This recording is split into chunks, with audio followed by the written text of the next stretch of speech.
Education is a magic key that has seen intellectuals emerge from grass to grace, turning around their lives and those of their communities.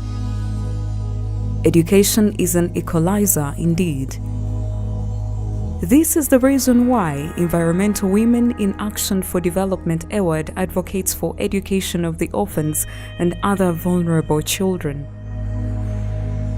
Born in a remote town of Katakwi in eastern Uganda, her life was almost shattered when she lost both parents at a tender age. No, it has been a challenge, especially starting that was in 1998 when we lost our father. Yes, that's when it became difficult. And then in 1999 we lost our mother. So that's when we were taken over by relatives. Dr. Priscilla recounts that growing up as an orphan is complex and it keeps one in a life of uncertainty, but was quick to add that in society there are still people of good hearts willing to touch a life. I'm grateful to God for the people He has put into my life who have really supported and helped me, to make me what I am today. On reflecting on what's happening with friends she went to school with who dropped out along the way, Priscilla breaks down. I sit back and remember, like the time when our parents passed away. That was in our that was in primary 3 and primary 4, respectively. But then I sit back and think, if there was no one to take us up, where would we be today? We would be still like the way we have seen our other friends who have dropped out at school. Yes, I see we would also be in that same path now, probably in the village, somewhere with I don't know how many children, maybe 6, 7, married, maybe being mistreated by, I don't know who would be married to by now. Margaret Tuhumwide, the Executive Director, Environmental Women in Action for Development EWAD, gives an account of why there is a high rate of school dropout children in Uganda today compared to the past. Of course, in Uganda the need is just big. We have so many orphans in this country. Sometimes you don't even know who to take and who to leave. Even if you look at the statistics, we have over 2.5 million children that are orphans in this country and vulnerable and poor. So sometimes we find it very difficult to pick a child and leave another. So most of the families, we have actually 2, 3 children from one family. The only thing that limits us is the funding, resources to look after these children.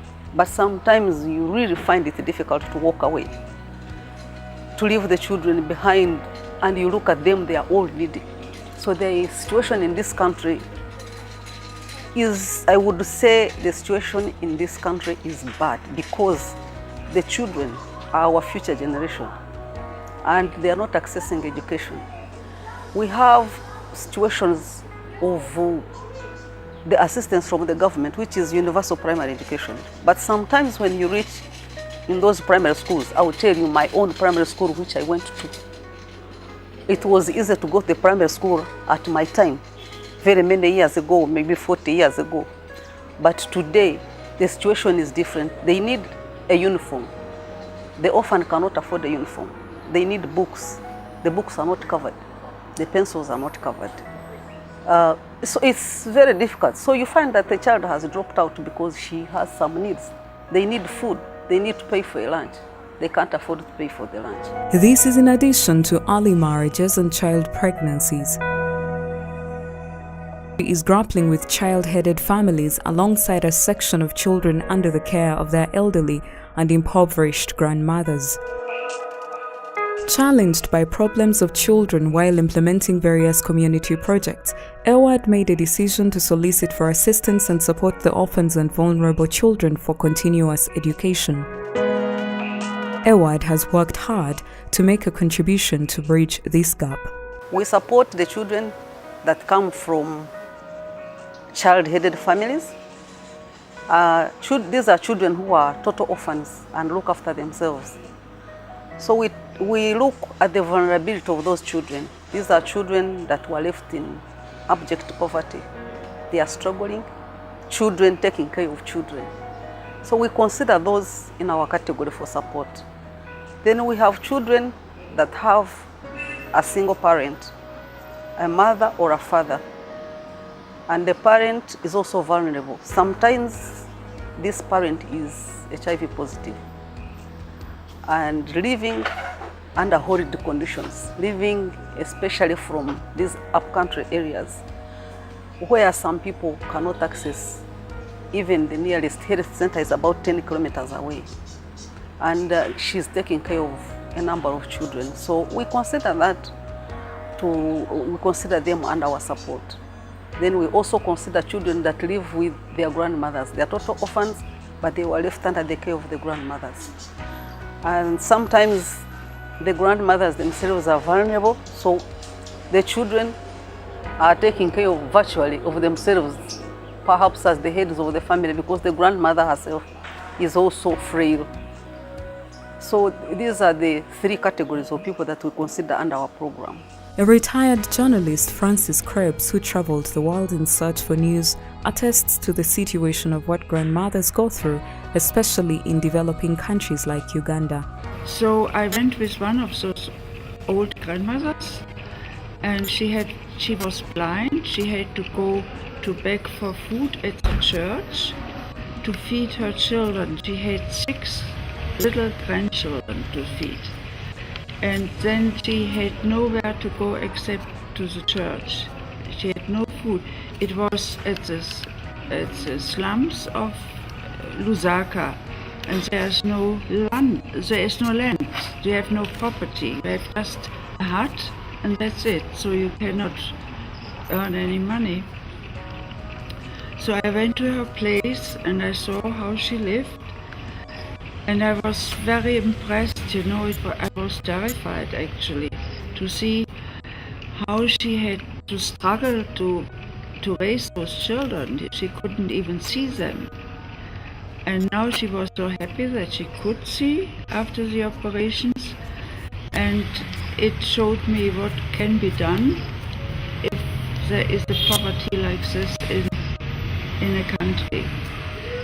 And I couldn't get it out of my mind, the picture from her and her grandchildren. As she came to terms with what she had seen, she took a decision to save some dollars per year from her earnings with the intention to support vulnerable children. Today, Francis Krebs, together with other heritage grandmothers in Vinland, Ontario, Canada, are extending support to some of the orphaned children in Uganda through EWAD. So then I came back in 2003 and we went to the Rukungiri districts and we drove to the grandmothers that Margaret had collected to help. And